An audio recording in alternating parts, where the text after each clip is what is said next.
রাধে রাধে, জয় রাধে, জয় গোপাল।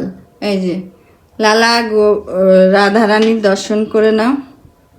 আর এই যে ওদের ফুল, আজকে অনেক ফুলালা আসেনি, বলছে বাজারে নাকি ফুল নেই, বৃষ্টি হচ্ছে, বৃষ্টিতে নাকি ফুল গাছ সব পচে যাচ্ছে, তা ফুল নেই। ওই যা ফুল হয়েছে ওই ফুল দিয়েই আমার ভগবানকে দেব। এই যে দেখো, চরণে আসল জিনিসটা দিয়ে দিই আগে চরণে। আজকে একাদশী, আজকে ফল ভোগ হবে আমার লালা রাধারানী লাড্ডুদের। এই দেখো ফল ভোগ হবে, আপেল কেটে দিয়েছি, কেটে রেখেছি, এই যে দেখিয়ে দিলাম, ভোগ দেওয়া হবে।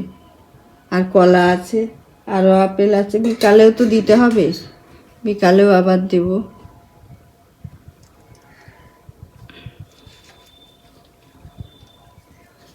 দেখো একটু গাঁদা ফুলও দিয়ে দিচ্ছি, ওই একটা দুটো করে সবাইকেই দেব।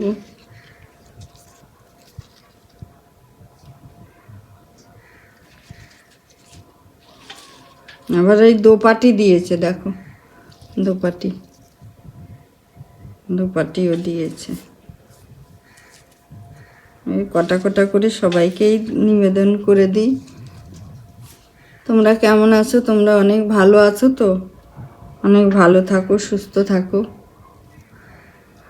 দেখো আমার লালাকে একটা দিয়ে দিই, লালাকে একটা এই লাল ফুল দিয়ে দিই, ভালো লাগবে দেখতে। বাজারে যাওয়ার উপায় নেই, কি অবস্থা বাজারের। তোমরা যারা যারা বাজার করো তারাই বলতে পারবে কি দাম জিনিসের হয়ে গেছে, কিচ্ছু কেনা যায় না। এখন তো টাকার কোনো মূল্যই নেই, মূল্য ছেড়েই দাও। সাধারণ মানুষের কষ্ট, বড় লোকদের কষ্ট না, যারা চাকরি করে তাদেরও কষ্ট না, ভাবো। তাদের তো মাইনা, সরকারি চাকরি করলে মাইনা বেড়ে যাবে, সাধারণ মানুষের খুব কষ্ট। সাধারণ মানুষের কথা ভাবলেই যেন মনটা একদম হয়ে যায়। এখানে আবার ময়ূর বসিয়ে রেখেছে, এই দেখো, আর ময়ূর বসিয়ে দিয়েছে এখানে। এই যে কত খেলনা, এখানে বসায় ওখানে বসায়, সারা ঘরেই বসিয়ে দেয়, সারা ঘরে একদম সাজিয়ে গুছিয়ে বসিয়ে দেয়, মানে ঢেলে বসায়। এবার ওদের এই কাজকর্ম সারবো। ও এক গাদা কাপড়, 10 জন চান করে, এবার 10 জনের কাপড় কত ভাবো। সেই কাপড় কেচে রাখা আছে, এবার ওগুলো মেলতে যাব। এখানে তো ওয়েদার একদম ভালো না, অন্ধকার হয়ে আছে আজকে। তার মধ্যে আবার বাজারে লোকও বসেনি, গাড়ির গন্ডগোল, গাড়ি হয়তো লাইনে কাজ হচ্ছে, গাড়ির গন্ডগোল আছে, অর্ধেক লোক বসেনি। 2-3টে ফলের দোকান বসেছে, ওখান থেকে একটু আপেল নিয়ে আসলাম আর কলা নিয়ে আসলাম। আর ফুলালা তো আমাকে যে সবসময় ফুল দেয়, যার ফুল দিয়ে তোমরা এত ভিডিও দেখো, সে তো আসতেই পারবে না। এমনি বয়স্ক, তারপরে ওরকম করে আসতে পারে নাকি। সেই একদম মানে 1 নম্বরের রাস্তাতে, এয়ারপোর্ট 1 নম্বরের রাস্তায় বসেছে একজন। ও বললো বারাসাত থেকে আবার টেকারে করে এসছে এখানে। ওর থেকে একটু ফুল নিয়ে আসলাম, যে গোবিন্দকে একটুখানি দেব ফুল, গোবিন্দকে দিলে ভাল লাগবে। ফুল না দিলে একদম ভাল লাগে। আজকে একাদশীর দিনের জন্য একটাই মালা পরিয়েছি ওকে, একটাই মালা এনেছি, সবাইকে দিতে হবে। লাইনে দাঁড়িয়ে আছে সবাই, অল্প অল্প সবাই নিয়ে গোবিন্দকে, যে যে যাকে পুজো করে তাদেরকেই দেবে। এই যে রাধারানীকে দেখো, আমাদের ভগবান তো কালকে রূপে আসবে, এবার রাধারানী কী রূপে আসবে সেটাই কিন্তু আমাদের জানার বিষয়।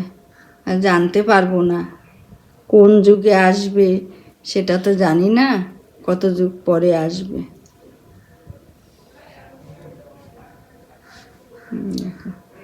তোমরা সারাদিন সাধনা আরাধনা করো আজকে।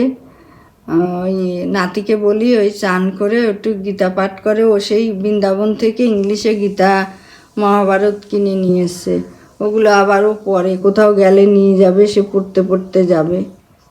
ওই ওকে বলি যে তুই একটু গীতা পাঠ করে দে। আমি তো পারি না, ওকে বলি ও একটু গীতা পাঠ করে দেয়, গীতাই শুনি। আর নালে ফোনে চালিয়ে দিই, না শুনি একটু। আর বিকালবেলা তো আমার 40 মিনিট রাধা নাম কৃষ্ণ নাম কীর্তন হয়, 40 মিনিট লাগেই। আগে 6টা 6:30টার মধ্যে পুজো হয়ে যেত, এখন 7:30 বাজে, 5টা থেকে 7:30 বেজে যায় পুজো দিতে। এখন তার আমার প্রেশারটা বেশি পড়ে গেছে। ওর আর এক ভক্ত, সে তো দোকান দিয়েছে বৃন্দাবনী, নামই দিয়েছে দোকানের বৃন্দাবন। তোমাদের বৃন্দাবনের যদি কিছু লাগে, লাড্ডু গোপাল, লালাজির, রাধারানীর জামা কাপড় মুটু, তোমরা বলবে, আমি অ্যাড্রেস দিয়ে দেব। একদম তোমাদের কষ্ট করে বেশি দূরে, স্টেশনে ট্রেন করে নেমে একদম কাছেই। তোমরা যদি কেউ কিছু নিতে চাও আমাকে বলবে, কমেন্ট করবে, আমি বলে অ্যাড্রেসটা জানিয়ে দেব। আমার রাধারানী তোমাদের অনেক আশীর্বাদ করুক, কৃপা করুক, আমার নিত্য নতুন ভিডিও দেখতে থাকো। তোমরা অনেক সুস্থ থাকো, ভালো থাকো। রাধে রাধে, জয় রাধে, জয় গোপাল।